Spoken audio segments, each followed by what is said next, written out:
Welcome back to another technical deep dive here in the debug zone. Today we're tackling a big question and breaking it down with insights from other users. Hopefully this clears up some misconceptions and helps you get the answer you need. So buckle up, stay a little curious, and let's jump right in.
And that's a wrap.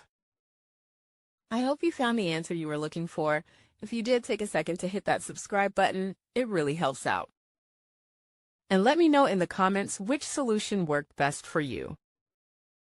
See you next time in the debug zone.